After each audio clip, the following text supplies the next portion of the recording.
Imagine for a second that you are a factory worker in Ohio. It's 1978. You work at a steel mill, just like your father did, and his father before him. You've got a union job with good wages, health insurance, and a pension waiting for you at the end. You can afford a house on a single income. Your wife doesn't have to work. Your kids are going to college. You take a 2-week vacation every summer. You aren't rich, but you're comfortable. You're living the American dream. Now fast forward to 2025. You aren't that steel worker anymore. That mill closed in 1985. Your pension evaporated. Your union was crushed.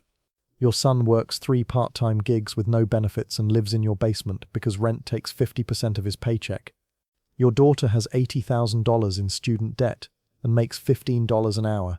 And somewhere, a billionaire just bought his 4th private jet, while telling you that if we just cut his taxes a little more, prosperity will trickle down. Welcome to Reaganomics, the most successful con job in American history. In 1980, the top tax rate was 70%. The middle class was thriving.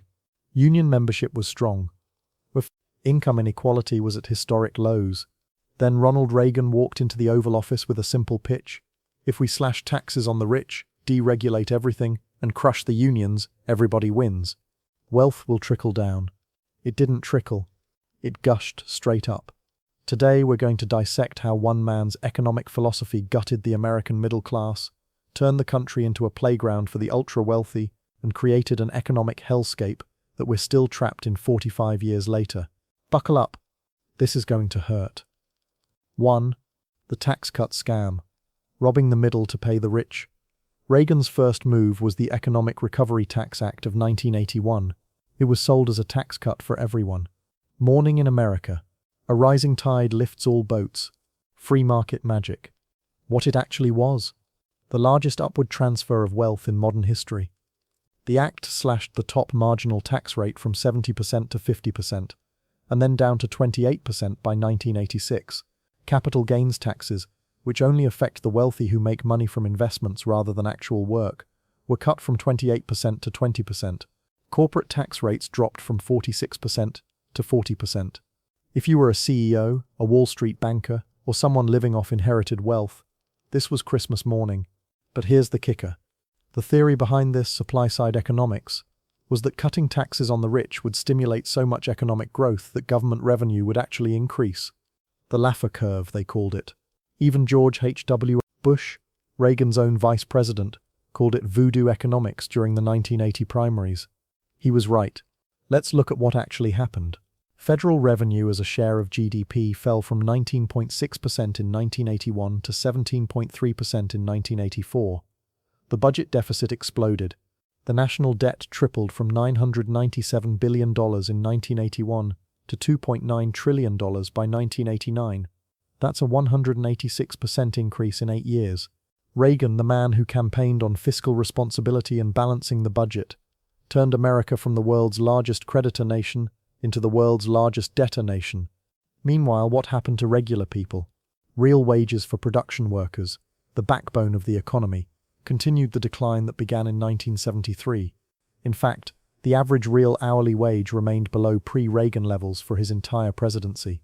The top 1% of income earners saw their share of total income jump from 9% in 1979 to 13.8% by 1986. The top 5% of earners went from holding 16% of total income to 23% by 1990. Think about that. The richest people got massively richer. The government went into massive debt, and your average worker? Their wages stagnated. They paid for a party they weren't invited to. The Tax Reform Act of 1986 was supposed to fix this. Reagan and Congress promised to simplify the tax system, remove loopholes and make it fairer. What they actually did was reduce the number of tax brackets and further lower the top rate. The result was predictable. Wealthy individuals and corporations found new loopholes almost immediately. Savvy lawyers and accountants gamed the system.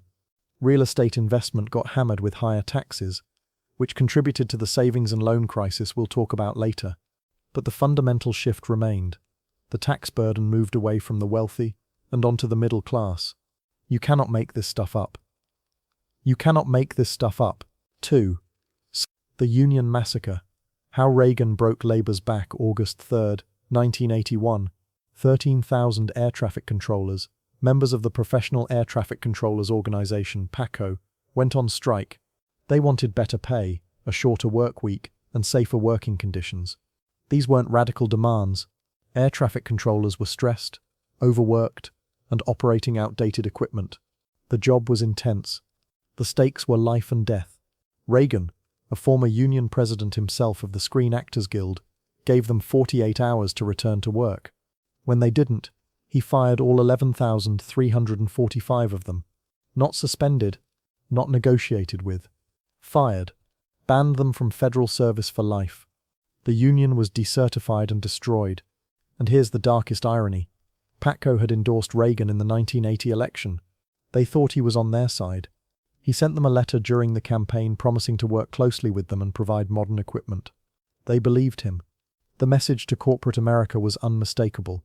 The gloves are off. If the president can fire 11,000 striking workers, so can you. And corporate America listened. The PATCO firing became a case study in business schools within a year. A Wharton School manual encouraged business leaders to learn from the strike. Strike breaking became standard practice. In 1970, there were over 380 major strikes in the United States. By 1988, the last year of Reagan's presidency, there were only 40. By 1999, there were 17. By 2017, there were 7. Reagan didn't just crush PATCO. He crushed the very idea of the strike as a tool for workers. Suddenly, striking became suicidal. Employers wanted you to strike so they could fire you and replace you with cheaper, non-union labor. Alan Greenspan, chairman of the Federal Reserve, later admitted that the PATCO firing was perhaps the most important contribution to what he called flexible labor markets. Flexibility, of course, is a polite way of saying the freedom to fire you and replace you with someone cheaper. Greenspan celebrated this. He said it explicitly in a 2003 speech at the Reagan Library. The decline in union strength was catastrophic for the middle class. Before Reagan, a 10% increase in union strength would have led to a 2.7% fall in income inequality. After 1981, that correlation disappeared. Union membership in the private sector fell from 20% in 1980 to 12% by 1990. Today, it's under 6%. Without unions, workers lost their bargaining power. Wages stagnated, benefits evaporated. Pensions were replaced with 401ks that crashed every time Wall Street had a bad day. The 40-hour work week became a joke. Job security became a fairy tale. And every time a worker tried to organize, they were reminded, remember what happened to the air traffic controllers.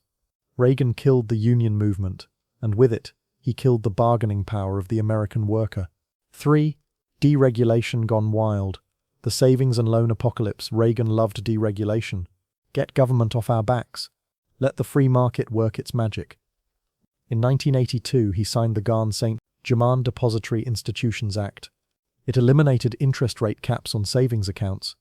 It allowed savings and loan associations, which had been boring, safe institutions that gave home mortgages, to invest in commercial real estate, junk bonds, and other high-risk ventures. The pitch was simple. These banks were struggling with high interest rates. If we let them take bigger risks and make bigger returns, they'll grow out of their problems. Meanwhile, Reagan slashed the budgets and staff of regulatory agencies. Examination of these institutions dropped by 26% between 1981 and 1984. The foxes weren't just in the henhouse.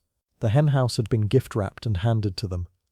And states like California, Texas, and Florida passed their own laws allowing S&Ls to invest in speculative real estate. In Texas alone, 40 S&Ls tripled in size. California approved 200 applications for new S&Ls without rejecting a single one, even though many applicants were real estate developers with massive conflicts of interest. It was a feeding frenzy. What happened next was predictable. Fraud, speculation, catastrophic failure. Between 1986 and 1995, roughly one-third of all savings and loans in America failed. More than 1,000 institutions holding $519 billion in assets went bankrupt. Texas was the epicenter. In 1987, federal regulators decided it was cheaper to burn some unfinished condos that a bankrupt Texas S&L had financed rather than try to sell them. They literally set buildings on fire rather than deal with the mess. The cost to taxpayers? By the end of 1999, the direct cost was $124 billion. Add in the losses imposed on the thrift industry itself, and economists estimate the total damage at $600 billion. Regular Americans, people who had deposited their life savings in these institutions, lost everything. Many elderly people who had scrimped and saved for retirement were wiped out overnight. More than 500 S&Ls were insured by state-run funds, which also collapsed, costing another $185 million. The 1988 Federal Home Loan Bank Board reported that fraud and insider abuse were the primary causes of the failures. This wasn't just a market correction. This was theft enabled by deregulation. Charles Keating of Lincoln Savings and Loan became the poster child for the crisis. His institution's failure cost taxpayers over $2 billion. 5 U.S. senators who received campaign contributions from Keating, the Keating Five, became symbols of the corruption. This was the dress rehearsal for 2008. Deregulate the financial sector. Let them gamble with other people's money. When it blows up, taxpayers foot the bill. Reagan's S&L crisis was a $600 billion lesson that America apparently didn't learn. 4. The inequality explosion. When the rich got obscenely richer from the end of World War II until 1980, America experienced what economists call the Great Compression. Income inequality was low. The top 1% held around 10% of total wealth. CEO pay was about 20 to 30 times the average worker's salary. The gap between rich and poor was narrowing. America was building the largest and most prosperous middle class in human history. Then Reagan happened. Paul Krugman, the Nobel Prize-winning economist, argues that Reagan's tax cuts ended the Great Compression and kicked off an era of extreme inequality unseen since the 1920s. The numbers don't lie. From 1979 to 1989, the wealthiest 1% of Americans saw their after-tax income increase by 77%. The poorest 20% saw an increase of just 9%. The gap wasn't just widening, it was exploding. The real median family income grew by $4,492 during Reagan's presidency. That sounds good, until you realize that during the previous 8 years under Ford and Carter, it had grown by $1,270. So yes, income grew, but who got that growth? The rich.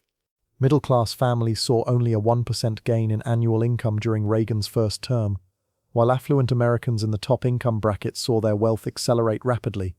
The share of income held by the top 5% of earners rose from approximately 16% in 1980 to nearly 23% by 1990. By the time the 1980s ended, the gap between rich and poor had widened at a rate unseen since 1920. The Roaring Twenties ended with the Great Depression. The Reagan 80s ended with stagnant wages, exploding debt, and a middle class on life support. And it's only gotten worse. Today, the top 1% owns more wealth than the entire middle class. CEO pay is now 350 times the average worker's salary, up from 30 times in 1980. The wealthiest 400 Americans own as much as 43 million black Americans combined. Reaganomics didn't create a rising tide. It created a tsunami that swept wealth to the top and left everyone else drowning. The concentration of wealth at the very top has reached levels last seen during the Gilded Age. We're just getting started. In the next section, we're going to look at how Reagan's policies destroyed American manufacturing and offshored the middle class to China. But first, if you want to understand how we ended up in this economic nightmare without the boring jargon and corporate spin, hit that subscribe button. It helps the algorithm, and unlike trickle-down economics, it actually works. Also drop a comment. Do you think the middle class can ever recover, or is it gone for good? I read every comment. 5. The offshoring betrayal. Goodbye manufacturing. Hello Walmart. Reagan's economic policies didn't just hurt workers at home. They fundamentally reshaped the American economy by accelerating the offshoring of manufacturing jobs. The combination of tax cuts for corporations, deregulation, and the crushing of unions created the perfect environment for companies to pack up and leave. Here's how it worked. Corporations got massive tax breaks. They used that money not to hire more American workers or raise wages. They used it to build factories in Mexico, Taiwan, and eventually China, where labor was cheap and unions were non-existent. Meanwhile, with American unions destroyed, workers had no power to fight back. They couldn't strike. They couldn't negotiate. They could only watch as their jobs disappeared. Executive compensation skyrocketed during the 1980s. CEOs who closed American factories and moved production overseas were rewarded with stock options and bonuses. By the end of the Reagan era, it became clear that the most profitable thing an executive could do was fire American workers and hire cheaper labor abroad. The incentive structure was completely backwards. Destroying American jobs became a path to personal enrichment. Reagan's industrial policy pushed offshoring and layoffs. From across manufacturing industries, executive pay soared while companies sought cheaper labor overseas and US plants closed.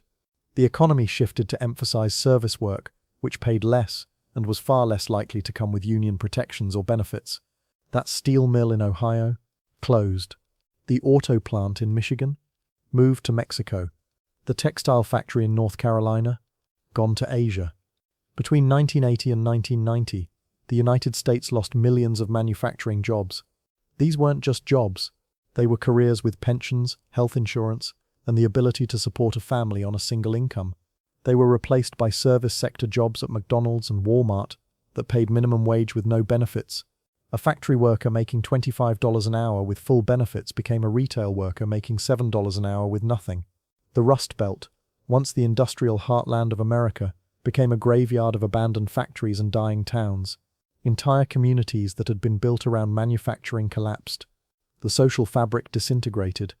Drug addiction, suicide rates, and poverty skyrocketed. But Wall Street was booming, and Reagan called it morning in America. For some people it was. For the workers in Youngstown, Ohio, or Flint, Michigan, or Gary, Indiana, it was the end of everything they'd known. The betrayal was complete. American workers had been sold out in the name of free market ideology and corporate profits. 6. The debt bomb. How Reagan mortgaged your future. Reagan campaigned in 1980 on fiscal responsibility. He was going to balance the budget. He was going to reduce the deficit. He was going to get government spending under control. He stood in front of cameras and called the national debt the greatest single threat to our economic future. He did the exact opposite. When Reagan took office in 1981, the federal deficit was $79 billion. By the time he left in 1989, it was $153 billion, a 94% increase. The total national debt tripled from under $1 trillion to nearly $3 trillion. For context, it had taken the United States 200 years to accumulate $1 trillion in debt. Reagan tripled it in 8 years. And on October 23, 1981, just 9 months into his presidency, the national debt crossed the $1 trillion mark for the first time in American history. Reagan called it a warning. Then he proceeded to add 2 more trillion. How did this happen? Simple. He slashed taxes on the rich but increased government spending, especially on defense. The defense budget exploded by 35% during his presidency. Reagan was spending money like a drunken sailor, except sailors spend their own money. Reagan was spending yours. Military contractors got rich. The national debt soared. And here's the beautiful scam. He paid for this debt spiral by cutting programs that helped the poor and middle class. The Omnibus Budget Reconciliation Act of 1981 gutted funding for school lunch programs, food stamps and Medicaid. The Comprehensive Employment and Training Act, which trained and found employment for over 300,000 people every year, was repealed. Unemployment benefits were restricted. The poor got hammered to finance tax cuts for the rich and weapons systems that never worked. So to be clear, taxes were cut for the rich. Military spending went up. Social programs for regular people were slashed. And the deficit exploded. The rich got richer, the poor got poorer, and future generations got stuck with the bill. You're still paying interest on Reagan's spending binge today. David Stockman, Reagan's own budget director, later admitted in a famous 1981 interview with The Atlantic that supply-side economics was just a way to rebrand tax cuts for the wealthy. He said the Kemp-Roth tax cut was really just trickle-down in disguise. When asked about the deficit, Stockman confessed, "None of us really understands what's going on with all these numbers." Reagan wanted him fired for saying the quiet part out loud, but ultimately kept him on after a private apology. They didn't understand. They didn't care. And you're still paying for it. And you're still paying for it. 7. The minimum wage massacre. When work stopped paying in 1968, the federal minimum wage reached its highest level in real terms. Adjusted for inflation, it was the equivalent of $12 per hour today. A person working full-time at minimum wage could support themselves, and in many cases a small family. Congress had consistently increased the minimum wage in line with productivity growth. When workers produced more, they earned more. Simple. Then Reagan came to power, and that link was severed. The minimum wage was frozen. Productivity continued to rise. Corporate profits soared, but wages for the lowest earners stagnated and then collapsed in real terms. Today, the federal minimum wage is $7.25 an hour, which in real purchasing power is far below what it was in 1968. If the minimum wage had kept pace with productivity since 1968, it would be over $20 an hour today. Think about what this means. For decades after World War II, when the economy grew and workers became more productive, their wages increased. Everyone shared in the prosperity. But starting in the Reagan era, productivity and pay were decoupled. The economy kept growing. Workers kept producing more. But their wages flatlined. This is the defining feature of modern American capitalism. Where did all that extra wealth go? Straight to the top. CEOs, shareholders, and executives captured all the gains from increased productivity. Workers who were producing more value than ever before saw none of the rewards. This is the core of the inequality crisis. The pie got bigger, but the rich took all the extra slices. Actually, they took some of the existing slices too. And it wasn't just the minimum wage. Across the board, real wages for production and non-supervisory workers continued the decline that began in 1973. Under Reagan, the average real hourly wage remained below pre-1980 levels every single year. The American worker was working harder, producing more, and earning less. Household incomes only kept up because families sent both parents into the workforce. The single-income family became extinct. This is the Reagan legacy. Work no longer pays. You can have a job, work full-time, and still be poor. The American dream isn't dead. It's been beaten, robbed, and left for dead on the side of the road. 8. The racial wealth gap. How Reaganomics made inequality permanent. Reagan's economic policies devastated the middle class. But for Black Americans, the damage was catastrophic and permanent. The wealth gap between white and black families, which had been slowly narrowing after the civil rights movement, exploded under Reagan and never recovered. Reagan's tax cuts disproportionately benefited white earners and owners of stocks. Black Americans, who earned wages rather than capital gains, and had far less family wealth tied up in investments, saw little to none of the wealth trickling down. His industrial policies fueled offshoring and layoffs in manufacturing, sectors where black workers had finally gained a foothold with union protections. When those factories closed, black communities were devastated. The PATCO strike sent a message to all of labor, but it hit black workers particularly hard. The unionized portion of the private sector workforce fell from 20% in 1980 to 12% by 1990. For black workers, unions had been the pathway to the middle class. Unions negotiated wages that were 25% higher for black workers than non-union jobs. When Reagan destroyed that pathway, he destroyed generational wealth-building opportunities for millions of families. By the early 2020s, the wealthiest 400 Americans, mainly white tech and finance moguls, owned wealth equivalent to all 43 million black Americans combined. This is not an accident. This is the direct result of policies that boosted the stock market and finance at the expense of manufacturing, lessened protections for workers, and made entering the middle class nearly impossible without inherited wealth. Reagan also ramped up the war on drugs, which disproportionately targeted black communities. His policies led to mass incarceration, family separation, and the destruction of entire neighborhoods. Communities that were already struggling were systematically dismantled. The combination of economic devastation and mass incarceration created a feedback loop that trapped black families in poverty for generations. The racial wealth gap today is a monument to Reaganomics. As long as the basic architecture of Reagan's vision remains in place, lower taxes on the wealthy, less regulation, less unionization, closing that gap is nearly impossible. The policies have boosted finance and the stock market at the expense of everything else, making it harder for anyone without existing wealth to enter the middle class. 9. The blueprint for disaster. How Reaganomics became permanent. The truly horrifying thing about Reaganomics isn't just what Reagan did. It's that his successors, Republican and Democrat, kept doing it. Reagan's economic policies became the new normal. The Overton window shifted so far to the right that even Democrats adopted supply-side logic. The Reagan Revolution became permanent. Bill Clinton, a Democrat, signed NAFTA, which accelerated offshoring and devastated American manufacturing. He deregulated Wall Street, repealing Glass-Steagall, which directly contributed to the 2008 financial crisis.